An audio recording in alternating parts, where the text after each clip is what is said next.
Bonjour à tous et bienvenue pour notre nouvelle sélection. Si nous parlions aujourd'hui de bibliothérapie, c'est vrai qu'ils sont nombreux les livres qui nous ont apaisés, réconfortés ou libérés de nos tensions intérieures. Nos enfants le savent bien d'ailleurs, eux qui nous réclament chaque soir des histoires qui les ramènent au calme, si bien que la bibliothérapie ou le soin par les livres est devenu depuis longtemps une discipline à part entière. Je vous propose aujourd'hui 3 ouvrages qui vous ouvriront la voie du bien-être et que vous pourrez trouver dans notre réseau de bibliothèques à Carnel, Pays de France. Alors nous avons tout d'abord la méthode anglaise.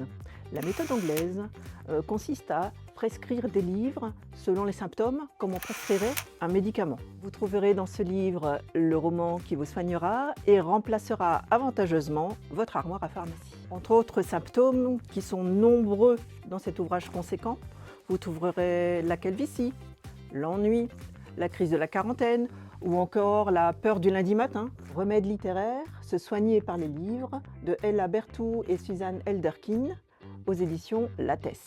Régine Détambel, qui est un auteur français qui a écrit de nombreux romans, mais qui est aussi kinésithérapeute, a élaboré une méthode de bibliothérapie qu'elle explique au travers de son livre essai « Les livres prennent soin de nous » pour une bibliothérapie créative. C'est un ouvrage court, rempli de références littéraires et historiques passionnantes, au travers duquel elle nous décrit sa méthode par le biais d'ateliers de lecture à voix haute, ou de mise en situation de théâtre pour restaurer un espace à soi, que l'on soit en situation de détresse physique ou psychique, en situation de grande vieillesse ou de handicap.